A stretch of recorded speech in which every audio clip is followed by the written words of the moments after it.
Today, I'm talking about how to overcome procrastination, especially when you're running your own small business and maybe you're not accountable to anybody but yourself, but you still want to get things going and make things happen. This is a question that's asked a lot by clients, and in fact, when I surveyed people to ask what they'd like me to talk about when I do some YouTube videos, this was quite a popular topic. So, how to overcome procrastination.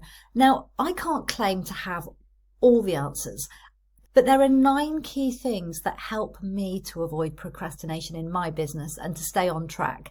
And that's what I'm talking about today. So I'm Watkin of Selling from the Heart, and I teach heart-centered business owners how to enroll more clients and grow their businesses without compromising their values or resorting to sleazy or manipulative sales and marketing techniques.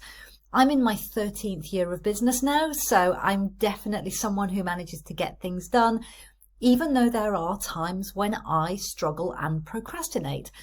So my first anti-procrastination strategy is actually my morning routine. So first thing in the morning, I start my day with a cup of tea or two and I plan my day. Now, the first thing in the morning piece is the bit that's important here.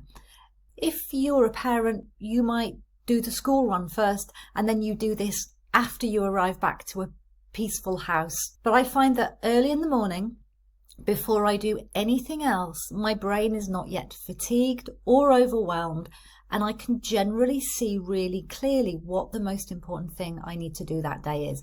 And this is one of the key steps in overcoming procrastination, is first of all being absolutely crystal clear on what the thing is, because some people, they think they're procrastinating, but actually they're just scattered. The second thing that I do, and I don't do this every day, is journaling.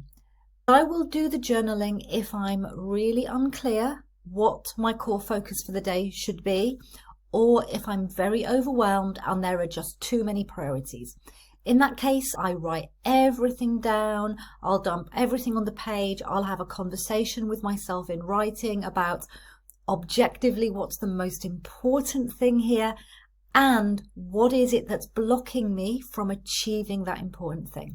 Now, this takes time, and if you're wanting to get on with your day, it can take a bit of time to do the journaling, but it's really worth it to come out with the clarity. And the sort of questions you can ask yourself here are things like, what would have the biggest impact? What would I be most satisfied if I get done today? What would not be a disaster if I didn't do this today and I left it until tomorrow or next week instead? Now, connected to this is number 3, which is what I'm calling the gift question. Now, I came across this when I heard the comedian Jimmy Carr being interviewed by Stephen Bartlett, and he talked about sometimes there are things that we do today that are not what we want to do, but we do them because they're a gift for our future selves. And so I might ask myself, what can I do today that will be a gift for future Catherine? I recently finished creating the Stages of Business quiz to help people identify what stage of business they're at on my Business from the Heart pathway. And it was a real labour of love.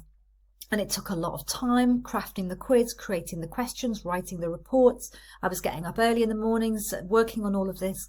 And I just kept reminding myself what a gift it would be to future Catherine when this quiz was complete, how great it would feel to release it to the world, how it then would work to help me to build and grow my audience and reach more people and have people understand why the work that I do is so important and how I can help them. And I use this as well for things like health and exercise, because I don't know about you, but I find with things like exercise, it's always the thing I want to put off, or I'm most likely to put off. But it's, what the gift that I can give today to future Catherine is making sure that she is really healthy and strong and flexible. Number 4, working with a mentor. So if you struggle to be able to do what I've just described and identify yourself what that most high priority task should be. And this can particularly happen if you're at an earlier stage of business, where it can be harder to know for yourself sometimes what the most high impact activity is. You might decide to work with a mentor or join a membership to speak to somebody who's further ahead of you on the pathway, that is able to have more of a helicopter view of what you're working on in your business and help you make those decisions about where to put your attention. Then, once I've done all of that, number 5 is green pen time. So I then plan out my day. I write my highest priority items at the top of the list in green pen. And I even schedule in what time I'm going to do each thing during the day. Now, it rarely goes to plan that I stick to the timetable I set myself, but it really helps me to stay on track. And ideally, you will have one most important high impact thing to do that day, no more than 3. And the reason I write them in green is because they're my frogs. The approach, eat the frog. What's the task that feels the most difficult, the one you're most likely to put off, the one that you're going to procrastinate about doing? That's your frog. Eat your frog first thing in the morning. So I write my high priority tasks in green to remind me that they are my little frogs. Then number 6, very, very, very important. You do your key, most high impact projects first. Because as the day goes on, your brain will increasingly become fatigued. It will wander. You will start to get confused about what your priorities really are. I know that I do. Once it's past lunchtime, I just can't see the wood for the trees anymore. So I find that my brain is freshest between 8 a.m. and 12 o'clock. Sometimes up to about 1 o'clock, depending what time I start work. But then I have lunch. And after I have my lunch, my brain is never quite as sharp. So I aim to do at least a couple of hours on my most high priority tasks or projects first thing in the morning. And then the afternoons, I will look after my Facebook group. I will do admin. I will respond to my team in our project management system. So those high impact, high value tasks get done first, while I still have the discipline, the focus, the willpower to actually get them done. Now, the ideal is that you would do that 1 to 2 hours of high impact work before you even check your email. Now, I have to confess that I have not yet developed that level of discipline, and I do always check in on my email and my task list for the day, and I sometimes respond to a few messages from my team, just so I have a sense of what's ahead for me for the day, and then I go off and focus. That's how it works best for me and my brain. Number 7, have a team. Now, this is one of the things that has made the biggest difference to me. And I know that it won't be realistic for everybody straight away, but I'm going to share it anyway, and then I'm going to share an alternative. Now that I have a team of part-time freelancers, it's not just up to me to meet a deadline. There's usually somebody on my team who's waiting for me to do something. And if I don't do it, I'm going to hold up the whole project. I'm probably going to make their life more difficult. If I procrastinate and I end up running late, then I can put the whole team under pressure, which is really not fair. So even if you are just starting out with support and you just hire a PA to help you out, even if it was only 3 or 4 hours a week, having someone else to be accountable to deliver things to, even if you're paying them, can make a huge difference. Now, connected to this, if you're not at the stage where you feel you can pay for help just yet, accountability buddy. Team up with somebody else who's also trying to achieve things without a lot of support around them from colleagues and a boss. Buddy up with somebody else in a similar position. Check in the morning. Be accountable for what you're going to do. Check in again at the end of the day.